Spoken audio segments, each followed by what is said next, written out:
네, 하나님의 말씀 창세기 21장 33절, 34절 두 절입니다.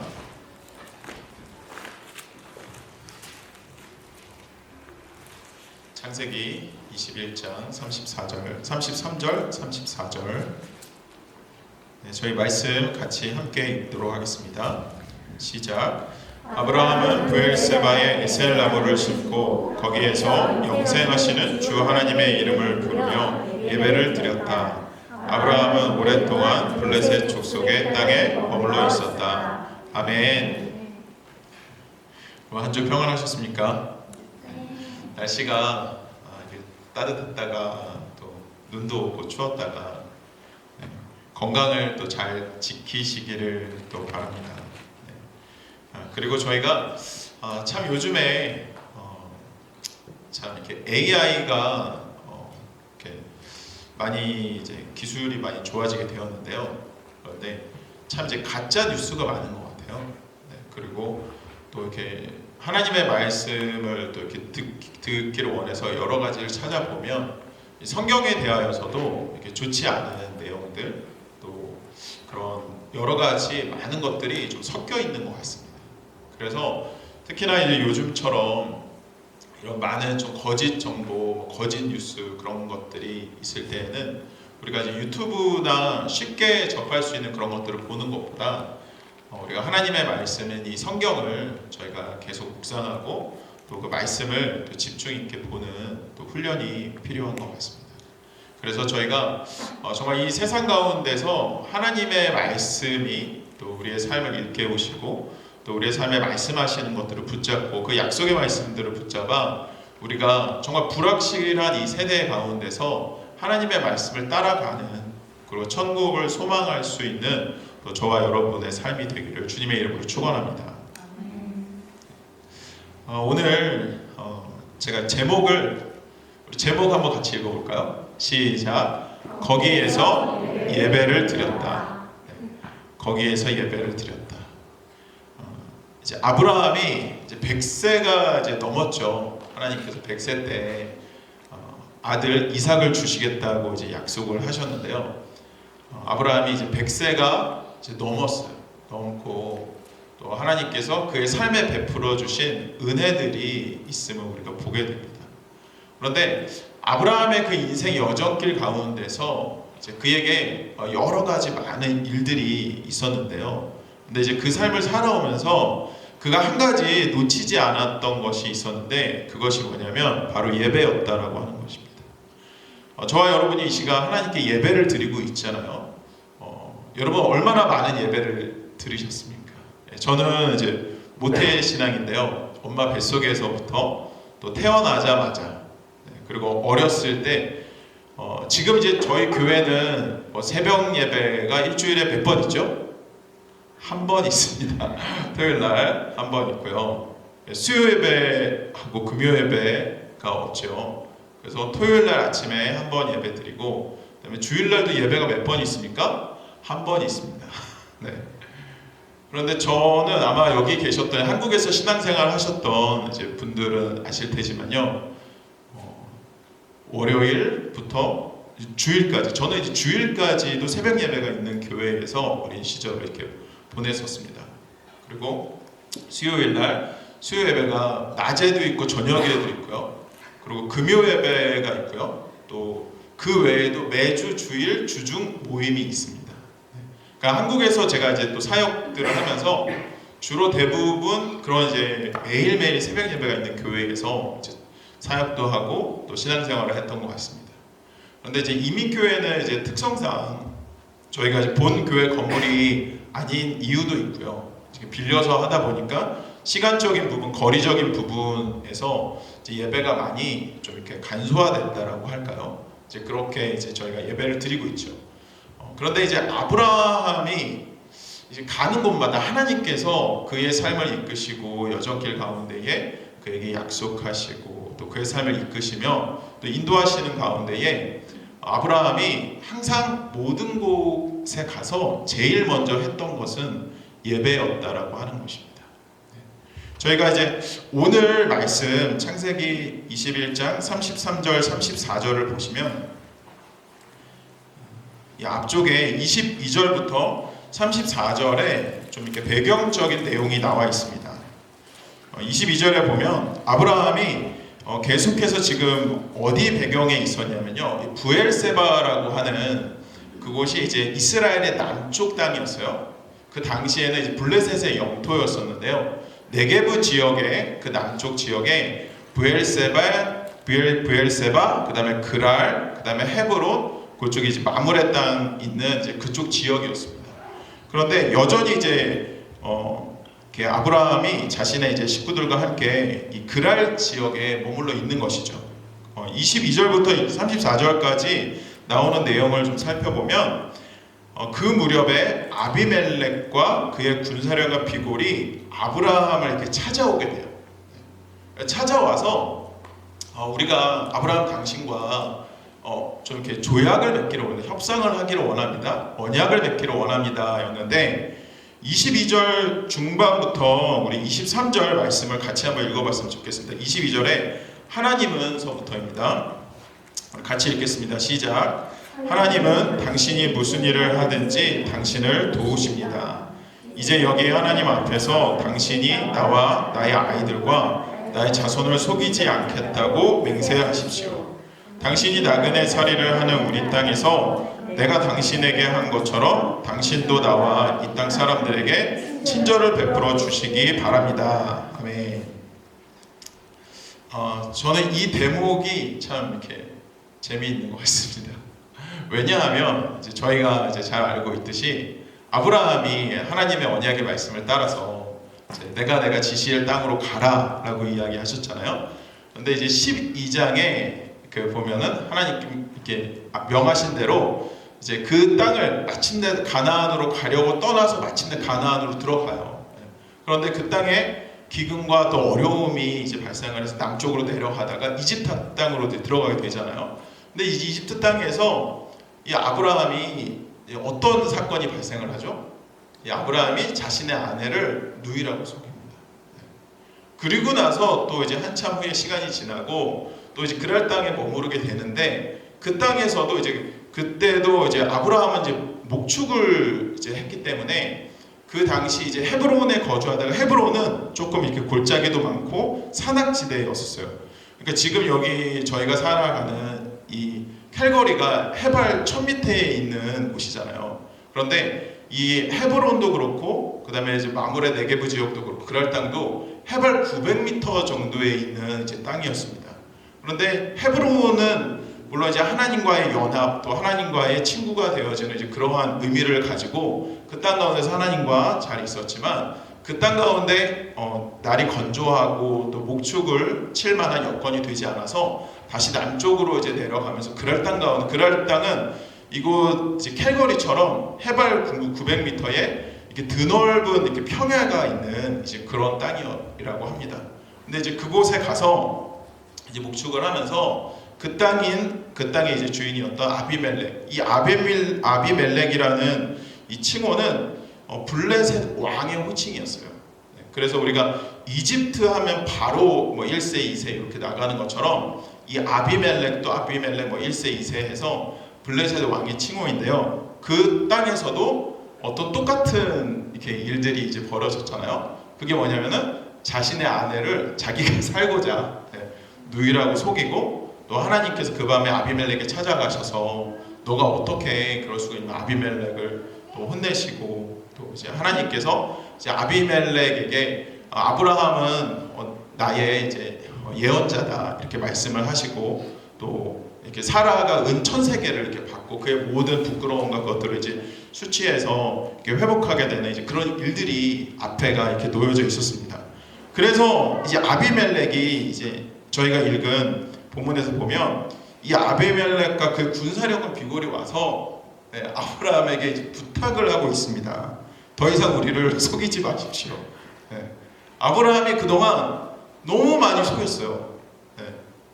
자신의 아내를 이제 누이라고 하고 이제 그런 것들 그러면서 이제 하나님께서 그 아비멜렉에 그 속한 모든 이제 여자들의 그 태를 닫으시고 또 많은 이제 어려움들이 있었었죠. 그리고 이제 이 아비멜렉이 23절에서 아예 이제 아브라함에게 당신이 나와 나의 아이들과 나의 자손을 속이지 않겠다고 맹세해 주십시오. 네, 이렇게 이제 부탁을 하고 있는 거예요. 네. 그러니까 참 이 상황들이 이렇게 보면요, 저희가 이제 앞쪽에 이제 상황들을 알기 때문에 네, 아브라함이 어떻게 했길래 이 왕이 나와서 이렇게까지 하나 이제 그런 좀 생각이 이제 들어집니다. 그러면서 이제 이 땅에서 이제 언약을 이제 맺게 되고요. 또 언약을 맺은 곳의 이름을 이제 브엘세바라고 부르고 거기에서 영생하는 주 하나님의 이름을 부르며 예배를 이제 드렸고요. 또 아브라함은 오랫동안 블레셋 족속의 땅에 머물러 있었다라고 합니다. 그런데 여러분, 이 지금 21장의 이 내용을 보면요, 과거의 아브라함과 또 지금의 아브라함은 완전 다른 모습을 보여주고 있습니다. 지금 과거의 아브라함은요, 하나님의 말씀을 쫓았고 그 언약의 말씀을 따라서 그곳에서도 예배를 드렸어요. 가는 곳마다 예배를 드렸잖아요. 그런데 그곳에 있었을 때 이 아브라함은 계속해서 자신의 생명, 자신의 재산, 또 자신의 속한 것들이 빼앗길까봐 전전긍긍하고 자신에게 주어져 있는 그것들을 지키기 위해서 자기가 거짓말도 서슴지 않는 그런 사람이었어요. 그런데 오늘 읽은 21장의 이곳에서는요, 아브라함이 자신의 어떤 것들을 자신이 지키기 위하여서 거짓말을 하거나 속이는 장면이 없습니다. 이 아브라함의 과거와 또 이 현재를 저희가 보면서 과연 아브라함에게 무슨 일이 있었을까, 그런 것들을 좀 생각해 보게 됩니다. 그리고요, 저희가 읽지는 않았지만 22장 1절 말씀을 보시면 제가 읽어드리겠습니다. 이런 일이 있은 지 얼마 뒤에 하나님이 아브라함을 시험해 보시려고 그를 부르셨다.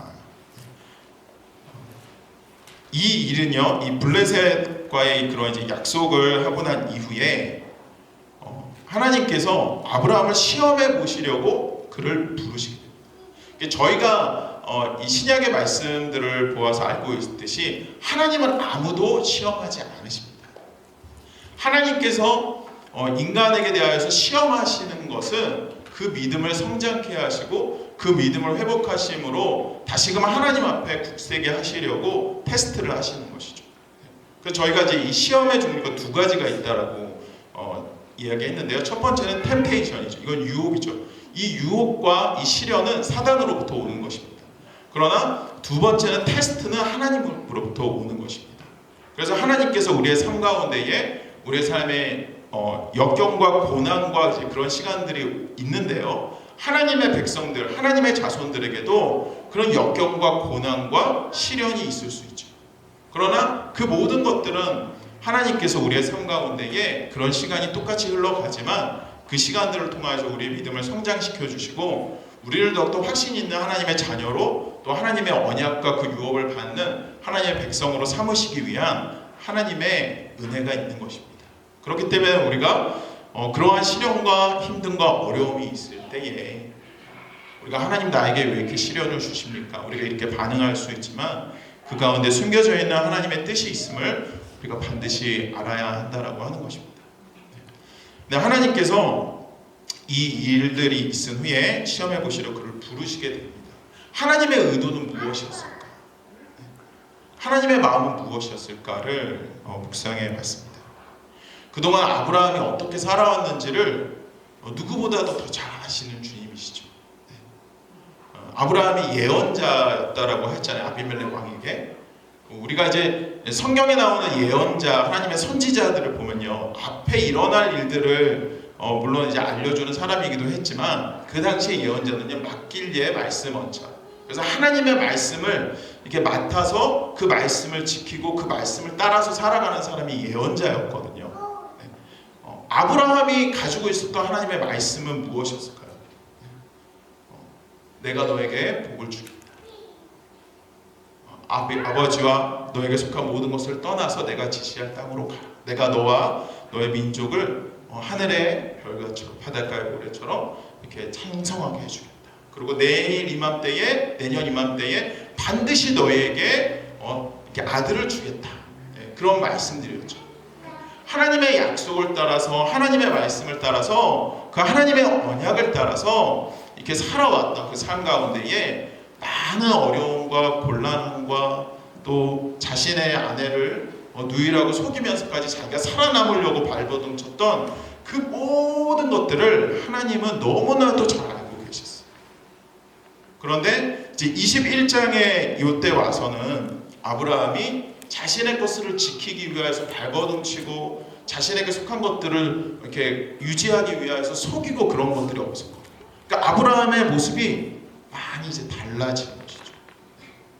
그런데 하나님께서 이제 이러한 일들이 언약이 이제 잘 이루어진 이후에 이제 마지막으로 어떻게 보면 마지막으로 그 아브라함의 그 믿음, 하나님을 향한 그 아브라함의 중심을 하나님께서 테스트하기 위하여서 이제 아브라함 앞에 찾아오신 것이죠.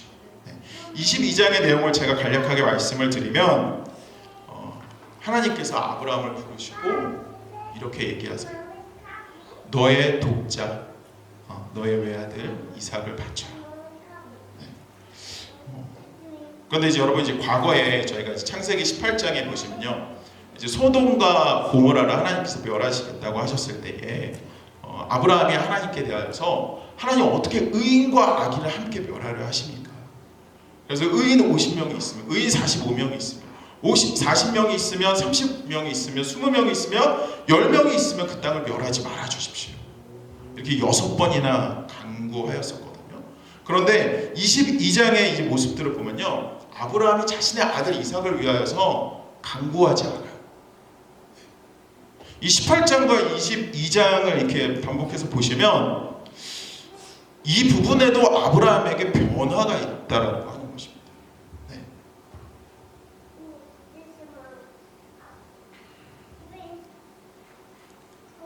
아브라함이 이 시간들이 흘러가면서 또 하나님께서 이끄시는 그 삶의 여정 가운데 하나님의 약속의 말씀을 따라 살아오는 가운데 그의 삶 가운데에 그 변화가 있게 한 것은 무엇이었을까? 저는 그것을 예배라고 생각합니다. 그가 가는 곳마다 예배를 드렸다라고 하는 것은요, 이제 하나님을 찾았다라고 하는 것이죠.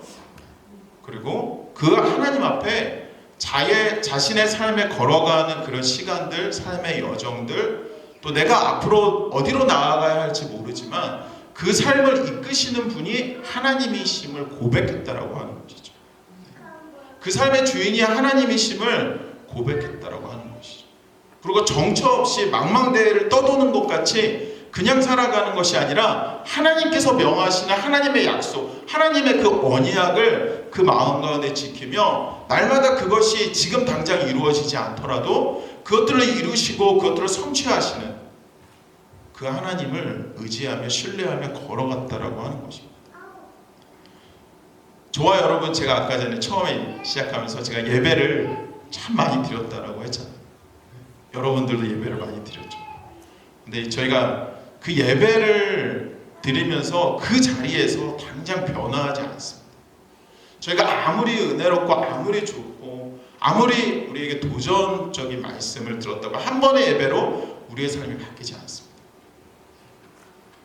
예배로 만약에 저희가 한 번 드리는 예배로 우리의 삶이 정말 하나님께서 급하셔서 그 인생을 붙잡으시고 그 인생을 회복하시고 사도 바울처럼 변하는 인생이 있는가 하면 그렇지 않은 인생이 더 많습니다. 저희가 그러나 하나님께서 아브라함에게 처음 창세기 12장에서 나타나셔서 그가 가는 곳마다 하나님을 인정하고 하나님의 약속과 언약을 따라가면서 하나님 앞에서 그의 삶들을 내려놓고 실수하고 연약했지만 이 창세기 21장에 이르기까지 그의 모든 삶 가운데서 하나님께서는 예배를 통하여 그의 마음을 어루만지시고 그의 삶을 회복하시고 그의 삶을 세워가시고 그의 삶 가운데 정말 하나님의 그 언약의 말씀이 그 삶 가운데서 이루어질 수 있도록 그의 삶을 이끌어 가셨다라고 하는 것입니다. 여러분, 예배는 이제 그런 자리가 돼야 합니다. 여러분, 예배를 통해서 기대해야 하는 것이 무엇이세요? 여러분, 우리가 매주 또 여러분들 개인적으로 유튜브나 또 또 이제 한국에서 신앙생활 오셨던 분들은 한국의 교회에 또 그 교회의 유튜브나 홈페이지를 찾아 들어가서 그 말씀을 듣고 또 예배를 아마 드리실 거예요. 네. 여러분, 우리가 좋은 말씀, 그냥 은혜로운 말씀을 듣고 나서 우리의 삶에 아무런 변화가 없다면, 우리가 그 시간들을 통하여서 하나님을 바로 보지 못하고, 우리가 그 시간들을 통해서 하나님의 그 언약의 말씀이 나의 삶들을 이끌어 가시고 나의 삶을 변화시키시고 내가 여전히 내 손에 쥐고 있던 것을 내려놓지 못하는 그런 변화되지 않는 예배라면 그 예배가 누구를 위한 것입니까? 여러분, 나를 만족시키기 위해서 드리는 예배가 아니잖아요. 이 예배는 하나님의 예배입니다. 하나님이 주인 되시고 하나님께서 이 예배의 유일한 주인 되시는, 저희는 저희의 삶들을 다 내려놓고 그 하나님께로 나아가야 하는 것이죠. 저희가 이제 구약 시대 때의 그런 이제 예배들을 보면요, 제물이 있어요. 반드시 자신의 죄를 전가할 수 있는 제물을 가지고 하나님께로 나아가야 합니다. 그런데 그 제물이 흠이 있으면 안 돼요. 정결한 제물. 그래서 그 정결한 제물을 가지고 나아가면서 그 제물을 누가 잡습니까? 그 예배 드리는 자가 잡아요. 이 자신의 이 죄, 그 어린 양, 소, 염소 그것들을 다 잡죠. 피를 흘리고요. 저는 예전에 2004년도에 이제 터키를 한 달 정도 이제 선교 여행을 갔었었는데, 거기가 저희가 방문했을 때가 이제 라마단 기간이, 금식 기간이 끝나는 때였었어요. 그래서 각 가정들마다 이렇게 가든이 있는 이제 집들의 그 가족들이 다 모여서 이제 이제 라마단 금식 기간이 끝난 이후에 이제 축제를 여는데요. 이 커다란 이제 소 한 마리를 그 이제 가족들이 다 모여서 이 살아있는 소를 목을 나무에다가 이제 묶어놓고, 어떠한 사람이 이제 목을 베요. 이 베고 피가 다 쏟아집니다. 그래서 구덩이를 파놓고 이제 그거를 저희가 갔었을 때에 그 전 지역에서 그걸 하는 거예요. 그걸. 제가 구약의 제사를 이렇게 보지는 못했지만 그거를 보면서 거기에서 정말 저녁에 피비린내가 진동을 해요. 피비린내가. 그리고 막 이렇게 팔이나 막 그런 것들이 막 꼬이고요. 근데 그거를 이렇게 피를 땅에다 묻고 그걸 거기서 잡아가지고 그거를 같이 요리를 해가지고 식구들이 나눠 먹는 거예요. 근데 구약의 그 제사가 그런 매번마다 제사 드릴 때마다 피비린내가 진동을 하고, 그거를 그 예배를 드리는 그 사람이 그것들을 몸소 경험을 하는 거예요. 내가 죽었어야 할 이 자리에 나 대신 이 양이 죽는구나, 이 소가 죽는구나. 이제 그런 끔찍한 곳이 있는 게 그 예배의 자리인 것이죠. 그런데 그 다음에 또 죄를 짓고 또 재물을 가져가서 그것이 계속 반복이 되는 것입니다. 이 죄와 이 양심과 이 하나님 앞에서의 그런 것들이 무뎌져 가는 것이죠. 근데 신약시대 때 예수님께서 예루살렘에 입성하시면서 그 예루살렘 성전 앞에서 그 모든 재물 팔고 그런 것들을 다 뒤집어 엎으시죠. 장사가 되어가고 있는 것입니다. 장사지. 그 안에서 재물을 조금 더 흠이 없는 재물들을 팔고 그것들을 거래하고 매매하고. 그런데 예수 그리스도께서 오셔서 그 자신이 가장 흠없는 거룩한 재물로 그 자신이 재물이 되셔서 그 자신의 육체를 십자가상에서 찢으시고 그 예수님께서 성소와 지성소 사이에 가로막혀 있던 그 두꺼운 휘장을 찢으셔서 누구든지 예수 그리스도의 십자가를 보고 나의 죄를 회개하고 그 예수 그리스도께서 나의 구원자이심을 믿고 의지하는 자마다 그 하나님 지성소로 나아갈 수 있는 그 예배의 길을 예수님께서 자신의 몸으로 세우셨습니다. 여러분, 이 예배가 그런 의미가 있는 거예요.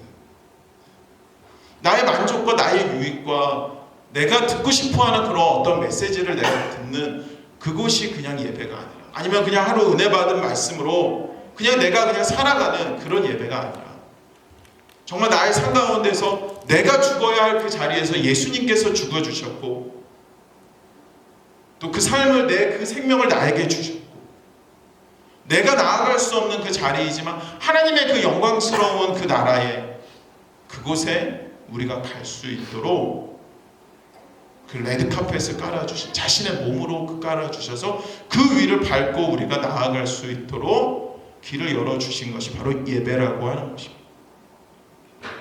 여러분 우리가 주님께 예배드리러 올 때에 여러분 우리가 한 주간의 삶이 얼마나 힘겹고 지치고 또 우리가 하나님을 의지하지 못했을 수도 있습니다.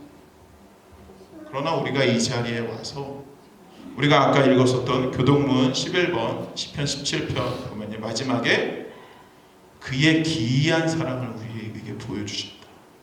여러분 우리는 그 주님의 그 사랑을 우리가 이해할 수가 없습니다. 그의 기이한 사랑. 여러분 이 세상의 모든 사랑은 대가 없이 어떤 부모가 자녀를 향한 사랑은 그렇게 보여질 수 있겠지. 그러나 많은 사랑들이 다 조건적인 사랑이잖아요. 그 기이한 사랑이라고 부를 만한 사랑이 없습니다. 이 세상에. 그런데 예수 그리스도께서 하나님께서 그 기이한 사랑을 우리에게 보여주신 것이 바로 예배라고 하는 것입니다. 예배는 하나님과의 연합이죠. 예배는 하나님과의 만남입니다. 여러분 아브라함의 그 삶 가운데서 그의 삶 가운데에 많은 여러 가지 성경에 기록되어 있지 않은 많은 일들이 물론 있었겠지만 이 성경에서 기록되어 있는 그의 삶들을 따라가 보면 그가 가는 곳마다 거기서도 예배를 드렸다라고 하는 것입니다. 그 예배를 통하여서 하나님의 처음 나를 부르셨던 그 말씀을 기억하고 그 말씀을 붙잡고 내 삶 가운데서 내 현재의 삶 가운데서 이루어지지 않을지라도 정말 이 땅에서 나그네로 살아가면서도 그 약속된 그 유업을 정말 나에게 주시는 그 믿음으로 받아가며 그가 처음 창세기 12장에서 보여줬던 그의 모습과 창세기 21장에서 보여줬던 그의 모습이 완전히 변하게 되는 그 중심에 바로 예배가 있었다라고 하는 것입니다. 여러분 저와 정말 여러분이 우리가 이 예배를 통하여서 정말 하나님의 약속된 말씀 또 나 자신이 어떠한 존재인지를 우리가 다시 말씀을 통해서 바로 알고 그 말씀 가운데서 나를 변화시키고 나를 기다려주시고 인내하시는 그 하나님을 만날 수 있는 정말 그런 예배가 되기를 소망합니다. 우리가 가는 곳마다 그곳이 약속의 땅임에도 불구하고 기근과 어려움과 또 고난이 있었지만 그는 그곳에서도 또 그가 그랄에 내려갔었을 때에도 이집트에 내려갔었을 때에도 그의 마음 가운데 많은 여러 가지 정말 번민이 있었고 또 자신을 속이고 내려놓지 못하는 그런 모습이 있었지만 이제는 그랄 땅에 있음에도 불구하고 그의 마음이 번뇌하지 않는 그가 그곳에서도 예배를 드릴 수 있는 그 삶이 되어진 것처럼 저와 여러분의 삶에도 정말 우리의 삶이 어디에 있든지 우리를 인도하시고 우리를 세우시고 우리를 변화시키는 그 하나님을 우리가 부를 수 있기를 바랍니다. 네. 여러분 성경에는요 참 인간이 얼마나 악한가 하는 것들을 많이 보여주는 구절들이 있습니다. 제가 몇몇 구절들만 좀 읽어드리겠습니다. 예레미야 17장 9절 말씀에 만물보다 거짓되고 심히 부패한 것은 마음이라 누가 능히 이를 알리오마는. 로마서 3장 10절에서 12절 말씀은 의인은 없나니 하나도 없으며 깨닫는 자도 없고 하나님을 찾는 자도 없고 다 치우쳐 함께 무익하게 되고 선을 행하는 자는 없나니 하나도 없도다. 로마서 3장 23절에 모든 사람이 죄를 범하였음에 하나님의 영광에 이르지 못하더니. 시편 14편 1절에 어리석은 자는 그의 마음에 이르기를 하나님이 없다 하는도다. 그들은 부패하고 그 행실이 가증하다. 잠언 16장 27절에 불량한 자는 악을 꾀하나니 그 입술에는 맹렬한 불 같은 것이 있느니라. 시편 58편 2절에 아직도 너희가 중심에 악을 행하며 땅에서 너희 손으로 풍욕을 달아주는도다. 마가복음 7장 21절부터 23절에 속에서 곧 사람의 마음에서 나오는 것은 악한 생각, 곧 음란과 도둑질과 살인과 간음과 탐욕과 악독과 속임과 음탕과 질투와 비방과 교만과 우매함이니 이 모든 악한 것이 다 속에서 나와서 사람을 더럽게 하느니라. 요한복음 3장 19절에 그 정죄는 이것이니 곧 빛이 세상에 왔을 때 사람들이 자기 행위가 악함으로 빛보다 어둠을 더 사랑한 것이니라. 아멘. 여러분, 인간에게 있어서 선한 것은 하나도 없습니다. 네. 여러분, 우리에게 선한 것이 있다면요, 그것은 하나님으로부터 오는 것입니다. 네. 그리고 우리가 이 예배를 통해 또 말씀을 통해 또 우리가 주 예수 그리스도의 십자가 대속의 사건을 통하여서 하나님의 은혜가 우리에게 입혀지는 것이죠. 네. 죄인을 의인으로 보시고 사망에서 생명으로 우리를 옮겨주시고 네. 죄와 영원히 멸망받을 그 나라에서 우리를 의와 사랑의 그 아들의 나라로 우리를 옮겨주시는 것이죠. 여러분, 우리에게 선한 것은 아무것도 없습니다. 하나님의 전적인 은혜가 아니면, 불가항력적인 그 하나님의 은혜가 아니면 여러분, 그냥 우리가 이 세상을 살아나가는 것이 무슨 의미가 있겠습니까? 이 악한 세상에서 우리가 그냥 하루하루 살아가는 것이 무슨 의미가 있겠습니까? 여러분, 우리가 하나님을 잘 알지 못한다 하여도 우리가 늘 이 예배의 자리를 사모하시기 바랍니다. 이 예배를 통하여서 우리가 더 하나님을 알아가기 원합니다. 여러분, 하나님을 깊이 있게 알아가는 것이 바로 자기 자신을 잘 알아가는 것이. 네. 여러분, 아브라함이 그 예배의 시간들을 통하여서 그가 가는 곳마다 이제는 그곳이 약속의 땅이 아님에도 불구하고 그곳에서도 하나님을 드리며 또 그의 삶이 변화한 것처럼 우리가 이 땅에서 살아갈 때에 이 예배의 자리를 통하여서 하나님을 알아가고 하나님의 그 약속된 그 말씀이, 하나님의 그 언약의 말씀이 저희에게 임함으로 저희가 그 약속의 말씀을 의지하면서 살아갈 때에 우리의 삶 가운데 소망이 생기고 우리의 삶에 희망이 생기고 저희의 삶 가운데에 정말 하나님께서 주시는 그 천국이, 하나님의 통치가 임하게 되는 역사가 일어날 줄 믿습니다. 우리가 날마다 이것을 우리가 고백하기를 원하고요. 우리가 그런 것들을 또 우리 주변의 또 사람들에게도 우리가 전해줄 수 있는 저와 여러분이 되기를 원합니다. 여러분, 정말 우리 예배가 그런 예배가 되기를 원합니다. 우리가 이 시간에 정말 하나님께 나아올 때에 저희의 모든 삶을 아시는 그 하나님께 저희의 삶들을 내려놓고 또 우리가 정말 그 하나님을 찾고 그 하나님의 이름을 부르며 그 하나님 안에서 우리가 이 세상에 나그네처럼 살아가지만 우리를 가장 귀하다 하시는 그 하나님의 그 언약의 말씀을 통하여서 우리의 삶을 새롭게 하시며 다시 세워주시는, 다시 용기를 주시는 그 하나님 앞에 결단하며 살아가는 저와 여러분이 되기를 주님의 이름으로 축원합니다. 기도하겠습니다.